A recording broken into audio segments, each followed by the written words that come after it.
Voici un fait insolite à partager au prochain repas de famille. Il y a environ 3 millions d'épaves de bateaux dans les océans du monde entier. Et attends, ce n'est pas fini. Certaines compagnies aériennes montrent la position de ces épaves sur la carte interactive pendant le vol. Tu te demandes pourquoi? Alors en voici les raisons. Pour commencer, ça permet de ne pas s'ennuyer. Si tu as déjà traversé l'Atlantique ou le Pacifique en avion, tu connais cette situation. Ça fait 5 heures que tu es assis, tu as déjà regardé 2 films, tu n'arrives pas à dormir et tu commences vraiment à t'ennuyer. Tu essaies de résister à la tentation parce que tu sais que ça ne fait que ralentir le temps, mais tu craques et décides de consulter la carte de vol. Mais il n'y a que le bleu de l'océan sur l'écran. Alors si au moins tu peux apercevoir quelques épaves célèbres, c'est déjà quelque chose. Et pendant que tu te divertis, souviens-toi que ça permet d'apprendre des choses.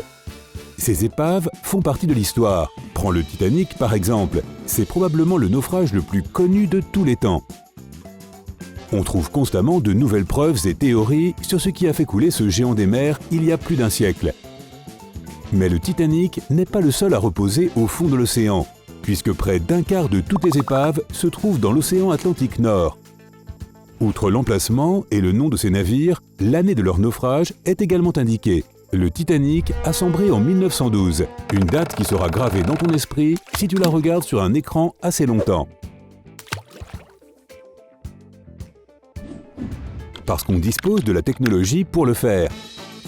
Bien que certains passagers soient mal à l'aise de voir l'emplacement des épaves de navires, on ne peut s'empêcher d'admirer la technologie moderne. Plus besoin de naviguer en haute mer pendant des mois pour traverser l'océan. Il suffit de regarder un écran tactile pour bénéficier d'une rapide leçon d'histoire.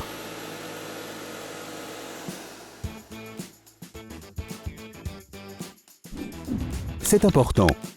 Il est important de se souvenir de ces événements, car ils ont affecté de nombreuses vies et probablement changé le cours de l'histoire. Savais-tu que le magnat américain de l'acier, JP Morgan, était censé être à bord du Titanic, de même que le célèbre chocolatier Milton Hershey et l'inventeur de la communication radio, Guglielmo Marconi? Ce ne sont que certains des grands hommes qui auraient pu disparaître. De plus, certains navires ont non seulement une valeur historique, mais aussi une importance écologique. Si un navire reste sous l'eau assez longtemps pour se transformer en récif, la zone peut devenir riche en biodiversité, ce qui justifie sa protection. Ce n'est que le début. Si tu prends souvent l'avion, tu te dis peut-être « j'ai vu beaucoup de cartes interactives et je n'y ai jamais vu d'épave ».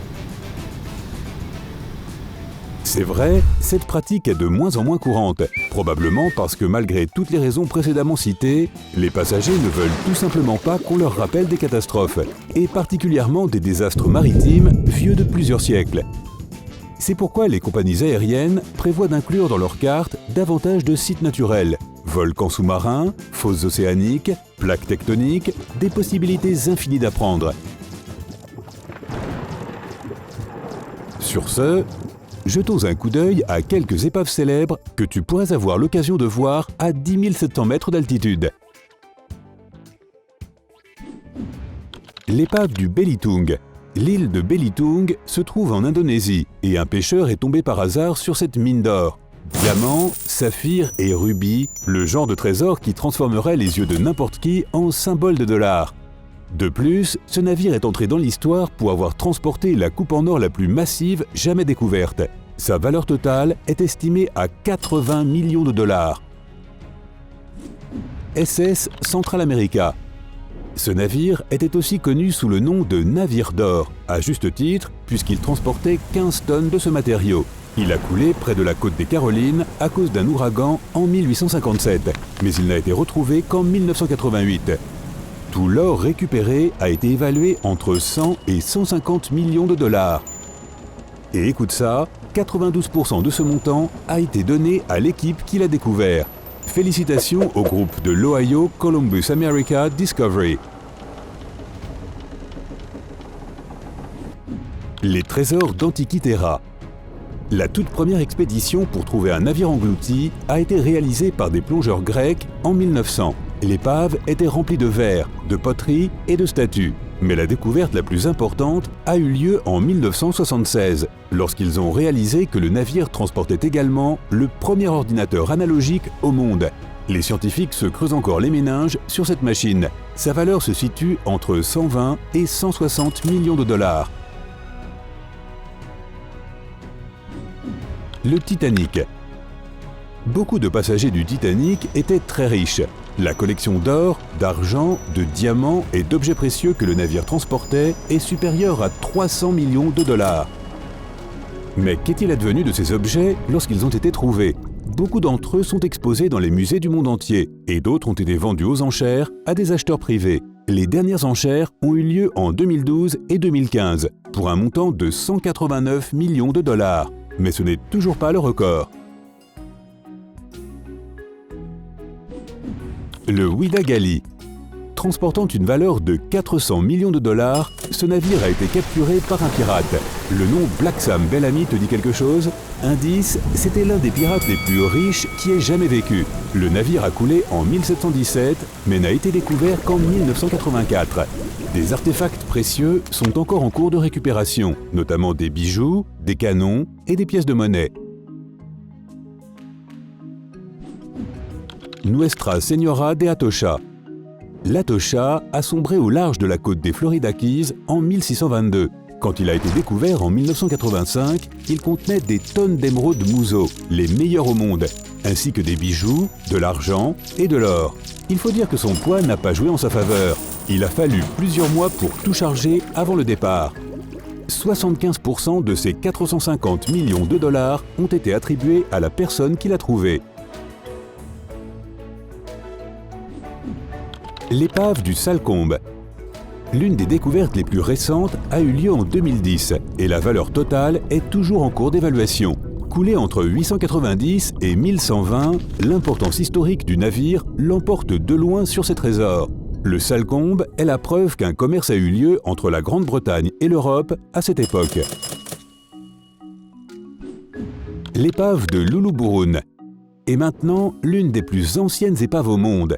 Le naufrage s'est produit au large de la côte sud-ouest de la Turquie vers le XIVe siècle avant Jésus-Christ. Mais l'épave n'a été découverte qu'en 1982. Les plongeurs ont trouvé de nombreuses richesses, notamment des bijoux, de l'argent, de l'or et d'autres articles commerciaux. Tous ces trésors ont été remontés pendant 10 ans et leur poids combiné s'élève à 17 tonnes. Encore une fois, leur plus grande valeur est une meilleure compréhension de l'histoire. Et ça n'a pas de prix. On pourrait continuer comme ça indéfiniment, alors laissons le reste pour les commentaires. Connais-tu d'autres épaves de navires célèbres? Fais-nous en part sous la vidéo. On ne pourrait jamais évoquer toutes les épaves, puisque seulement 1% d'entre elles ont été explorées. Comment expliquer ça? D'abord, on manque de temps et de ressources pour explorer la plupart d'entre elles. Et c'est un vrai problème, car plus les navires restent longtemps sous l'eau, plus ils risquent de se détériorer. La NOAA, ou National Oceanic and Atmospheric Administration, n'a exploré que 10% des épaves dans un périmètre de 14 sanctuaires marins. Ceux-ci sont situés le long des côtes des États-Unis, d'Hawaï et des Samoa américaines. Ces endroits particuliers sont préservés et lorsqu'on y trouve des navires, l'organisation évalue comment ils peuvent affecter l'écologie de la zone environnante. Et voici un détail intéressant. La plupart des épaves sont situées près des côtes, à l'ouverture des ports et des baies. Ça fait un peu penser à la statistique selon laquelle la plupart des accidents se produisent à moins d'1 kilomètre de chez soi. Les gens sont peut-être plus négligents lorsqu'ils s'approchent d'une zone supposée sûre, mais la météo peut être capricieuse près des côtes. Il y a environ 60 milliards de dollars de trésors engloutis dans les océans du monde. L'exploration de ces sites revêt aussi une grande importance historique. Pourtant, environ 90% du plancher océanique est encore inexploré. C'est pourquoi l'Ocean Discovery X Prize, une ancienne organisation d'exploration spatiale, offre 7 millions de dollars à quiconque construira des véhicules sous-marins autonomes et dressera une carte des fonds marins. Eh bien, amis de sympa, on dirait qu'une chasse au trésor en haute mer se prépare. Ça te tenterait?